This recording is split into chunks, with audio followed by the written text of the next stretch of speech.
Hola, sean todos bienvenidos a este nuevo espacio literario donde analizamos obras, cuentos, textos literarios, novelas de diferentes autores a lo largo de la historia y de diferentes partes del mundo.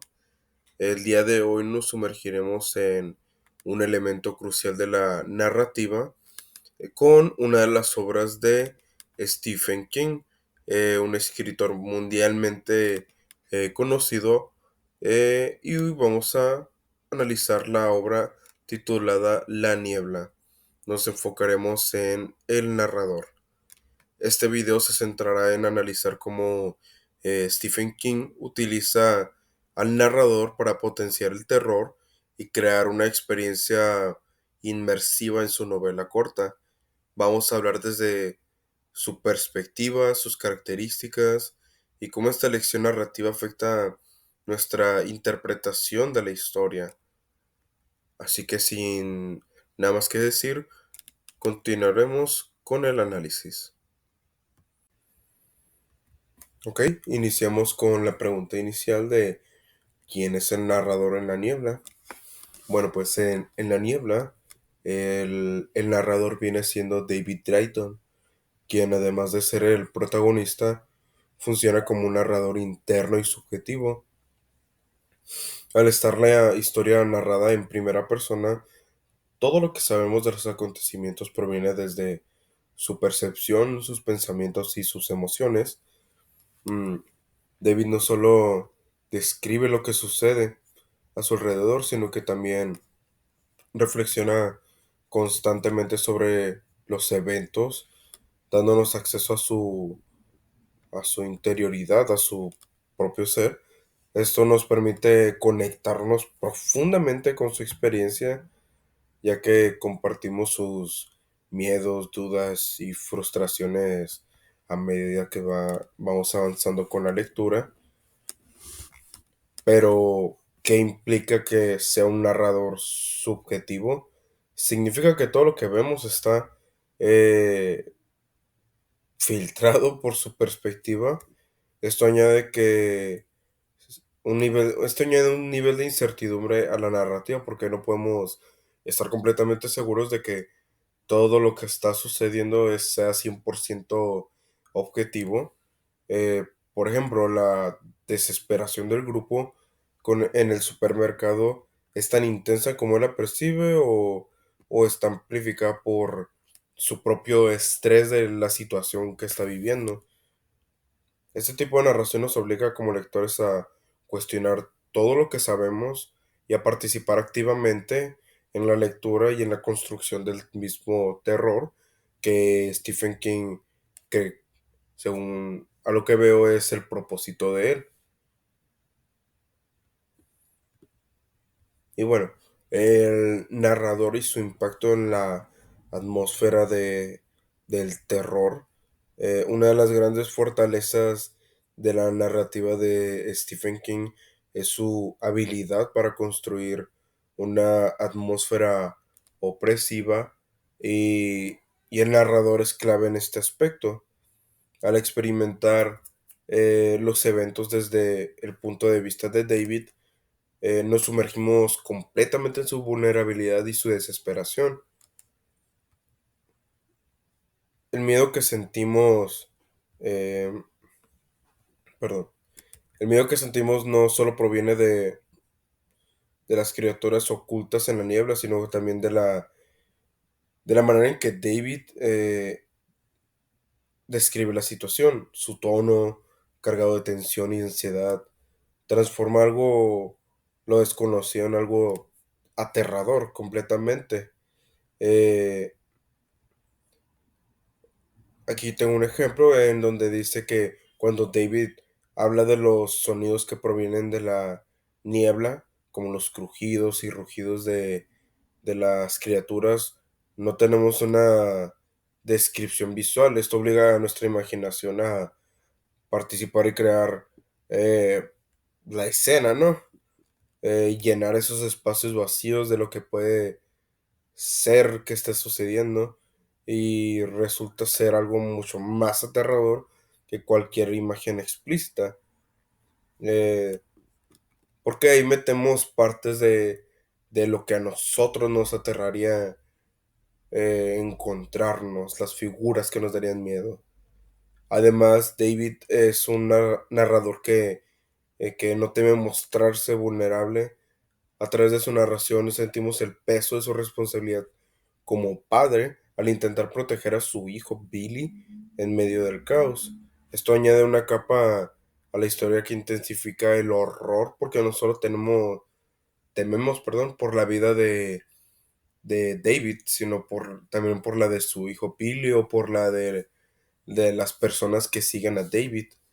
Eh, Perdón. Em,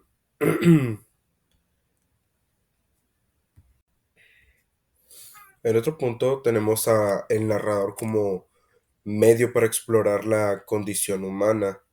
El enfoque subjetivo del narrador no solo sirve para transmitir el miedo, sino también para explorar temas más profundos como la fragilidad de la civilización o perdón, o la naturaleza humana bajo presión. Tenemos, por ejemplo, a obras como 1984 de George Orwell o Ensayo sobre la ceguera de José Saramago, donde ahí mismo se explora cómo sería una sociedad tanto oprimida o sumergida o sometidas a diferentes situaciones, como en este caso en Ensayo sobre la ceguera, donde todos terminan ciegos. En esta obra sería como un mundo apocalíptico. En la niebla, David es testigo de cómo las personas atrapadas en el supermercado empiezan a dividirse en grupos. Algunos como la que tengo presente en la imagen, la señora Carmody, sucumben al fanatismo religioso, mientras que otros intentan mantener la cordura y la racionalidad. Creo que ese se llama uno de los grupos. A través de los ojos de David vemos cómo el miedo saca lo mejor y lo peor de las personas. Lo interesante aquí es que David no es un narrador completamente imparcial. Su descripción de la señora Carmody está teñida de desprecio y de desconfianza desde el principio. Esto nos lleva a cuestionar si su percepción de ella como fanática desquiciada es totalmente precisa o si está influenciada por su propio rechazo al extremismo religioso. Sin embargo, esta subjetividad también nos permite ver las reflexiones más íntimas de David sobre la moralidad y la supervivencia. Por ejemplo, cuando decide salir del supermercado con un pequeño grupo, sabe que está abandonando a los demás a su suerte. A través de su narración entendemos su dilema y su culpa, lo que añade profundidad a su personaje y a la historia en general. Asimismo, tenemos limitaciones y fortalezas de lo que es un narrador interno.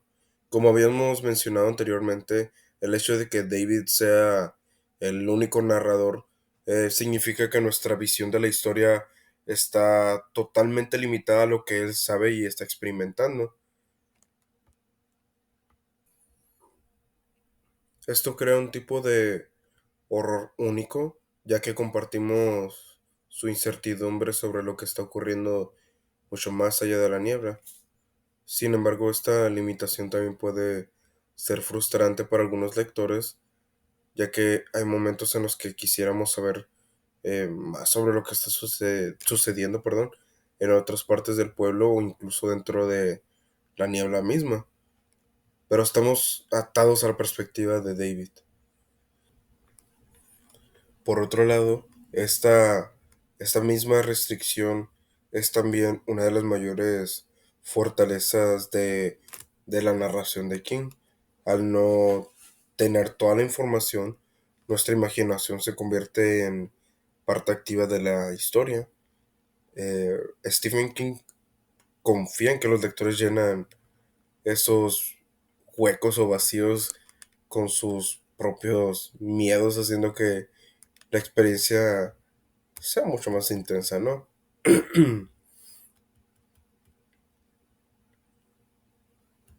Y bueno, pues el final y la voz del narrador, claramente. No podemos hablar del narrador en la niebla sin mencionar su impacto en el desenlace de la historia, sin dar demasiados spoilers. O si ya han visto la película o si ya han leído el libro, pues los invito. Eh, el final es uno de los aspectos más comentados y debatidos de esta obra, ya que sin dar mucho detalle deja un final abierto, que es algo que Stephen King creo que ha sido muy criticado, de dejar finales abiertos y a la interpretación del lector, que es lo único que me disgusta un poquito de este libro. Pero es que a través de la voz de David sentimos toda la desesperación y el agotamiento que lo llevan a tomar una decisión desagradable y un poquito terrorífica. Mm, su, su narración en este punto es cruda, eh, devastadora y emotiva.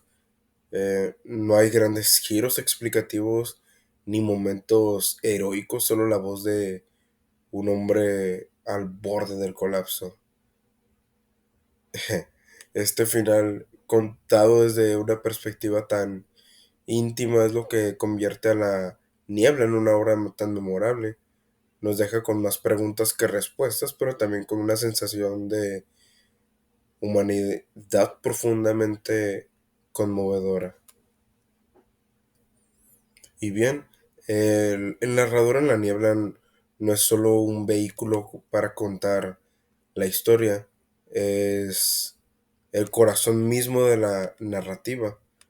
A través de David Drayton, nuestro personaje principal, Stephen King nos lleva de la mano a un mundo donde el horror no solo proviene de las criaturas monstruosas de ahí de la niebla, sino también de nuestras propias decisiones y emociones para enfrentar todo lo que sucede.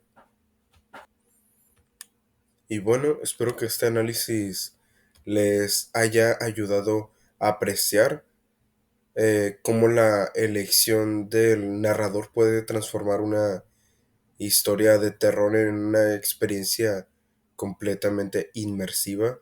Si aún no han leído La Niebla, se los recomiendo que lo hagan. Es una experiencia bastante, tal vez no tan divertida, es más horrorífica, pero muy entretenida. Novela corta, te mantiene enganchado desde inicio a fin.